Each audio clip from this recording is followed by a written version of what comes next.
Yeah. And so part of that, just can you talk about the fivefold ministry and how you see it? Is it for today?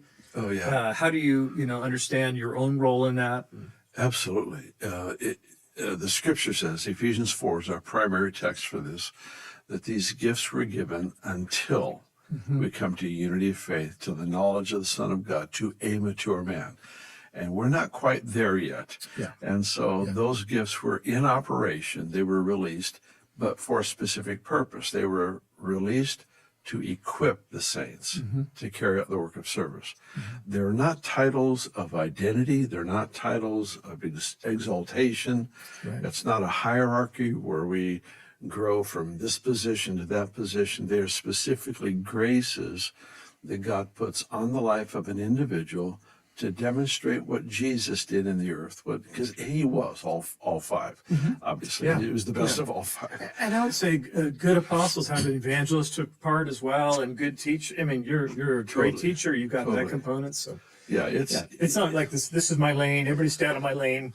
No, it's not. It's not to be used for self-promotion. It's not to be used for, this is who I am, everybody else stay away. It's just, it's a grace. It's a function. It's a perception on life that enables us to serve well and to impact people. And that's the main deal. I really don't care if I'm called anything. In fact, I prefer people just call me Bill. This to be is honest. true. He likes people to call him Bill, and it's hard for some people. So some people just apologize. He's like, I have to call you Pastor Bill at least. And Or Pastor, that's fine. That's fine. I'm called all kinds of things. Yes.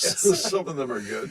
Well, you were called a pastor when you first came here, because coming out of the Assemblies of God denomination. So, but I mean, you've got some pastoral, but maybe not a ton of pastoral. What are you trying to tell me, Dan? No, I love your stories about counseling, about how not great you were at it. But but partly, I was here when we were on this journey, when people started calling you an apostle. I remember you being super uncomfortable with it. It wasn't a title you could grab for yourself. Just coming to terms with, like, do we even do this? What are the implications? Do you mind talking some about your own personal journey, about how you let people call you that, and what that's, or what do you want to say? I've believed in fivefold ministry, as we call it, for as long as I can remember. Certainly 45 years ago, I had no problem with it. But when you're called a specific title that makes you uncomfortable, I don't review it theologically. I just review it as, I don't like it. It makes me feel real uncomfortable. And they're trying to honor. And so what I've been learning to do is allow people to address me in a way that's most comfortable for them. But whenever they ask me, what do you want to be called? I mean, I have this when I go to other churches or conferences. They say, do you want to be called Apostle Bill? Do you want to be called Pastor Bill? It makes me smile just thinking about that. But well, it's true. And they're just, all they're trying to do is is honor and respect whatever tradition I come from. And I tell them every time, I say, I prefer you just call me Bill. Yeah. And sometimes they can't do that. And so I let them run with whatever title, but that's not the point. The point is just, is that we have that kind of a respect and a value for one another. And I don't mind calling, somebody else an apostle or prophet or pastor or whatever. I do that all the time. We have friends that, they go by the title bishop, and I honor them with that title. It's in the Bible, Yeah. So that's my approach. So what are the marks that an apostle? Paul talks about he bears the marks, and that I think the marks of an apostle were done amongst you, or like. So what are some of the things that you think kind of characterize that? Because we've been comfortable with pastors and teachers and evangelists, but we were uncomfortable. And part of the church says prophets and apostles were a foundational gift that just was for a season and ended. And that now it's the season of pastors, teachers, and evangelists. And we would say, no, that we don't think that's the way it is. And, but it doesn't say that. No, it doesn't say that. I think they look around at the lack of them and go, I guess they're gone. And, and I think I talked about this with Chris last time. In the age of heresy, you had to kind of enforce who's in charge of who, and what do we actually believe with the teacher and preacher. And in the age of persecution as well, you're like, what should I die for? this codifying, like these are the things, Interesting, these are yeah. people who are powerful, and this is what we hold to, was important for the church. But I digress. You were going to talk about it. What are the marks of an apostle? How do you? What makes them unique? No. Do you not want to talk about this? You just roll your eyes. No, I Those of you don't on- mind. can't see on camera. Yeah, sorry. It's a bigger subject than we have for this. Yeah. And Chris carries really a great clarity on this, more than I do, to be honest. But the way I look at the apostolic gift, the apostolic calling, is that both the apostle and the prophet have their position gives them a perception of heaven and how it's to affect earth. It's a culturizing role. It's not that the prophet is more spiritual than the evangelist who is all about souls. It has nothing to do with who's more spiritual. It has to do with perception. Yeah. It has to do with impact. The pastor is moved by the needs of the sheep, as he should be. You don't want him dreaming about, 100 years down the road, and you want him caring for the flock. And so he's got a perception on the here and now, the pain of this person, the success of this one. Yes. And that's a gift that God's given him. It's a position of perception. Yeah. Where the apostle and the prophet tend to see more future type things. Wisdom enables us to see structure, order. These steps brings about this result. And again, it's not a more spiritual position, I don't believe. I don't think it's a hierarchy. Yeah. But it's like, you stand here, tell us what you see. Yeah. You stand here, tell us what. So the pastor says, well, I see these people are hurting. The apostle says, well, I see this is what God is building into the earth. Yeah. It's not a competition. It's together we bring the whole picture. And I just think it's necessary and beautiful.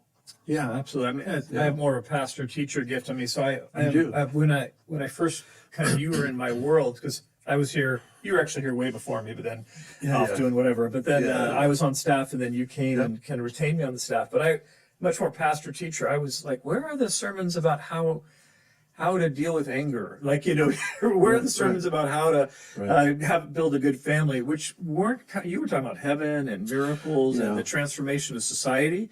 And I'm like, do we even like society? I thought we were against them. So in some ways that what you brought was so different than my kind of denominationalism that I was raised in, where it was just like, we're focused on the sheep and the Bible, and maybe the evangelist believes in the lost, but this idea of like God's still communicating through prophetic insight sometimes, or that he has a blueprint and a kind of a culture.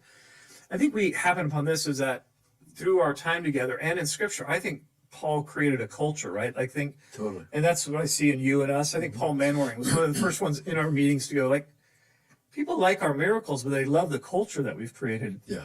And so that role of the apostle to gather a team and enculturate them, maybe something isn't super obvious in Scripture, but I do think it's what you saw when Paul and his entourage, his posse rolled into a place. They were like, the way these people relate, the way they do Scripture together, the way they work and labor, so they don't take an offering from us. They're actually, trying to work for free in our midst and build something in our midst. I think that culture is actually contagious. That Exactly. the apostle, prophet, pastor, teacher, and evangelist build together. Exactly. And when you embrace what we would refer to as a kingdom culture, it gives you hope because you're building unto something. You're not just hoping to be rescued. You're actually, you've embraced the assignment to bring about change in the world around us. And that for me is the real mark of the apostolic and the prophetic is there is a heart for the world around us, and there is a plan not to dominate or take control, but a plan to influence and to serve well. And I think that's the beautiful part of those gifts. So for me, that's what I think of when I think of apostle and prophet. Yeah, and I think there's a mistake in the church that the apostle is scrambling to get on top of the pyramid when Paul clearly said he's the servant of all. You're like, we're the least, we're the fools for Christ. So the idea of like it's the chief servant in the midst, which actually kind of helps create that culture as well. So wherever that anxiety is, like I would say the marks of true apostolic leadership are servanthood and humility. That would be part of it. the ability to endure suffering for the cause of the kingdom. Yep.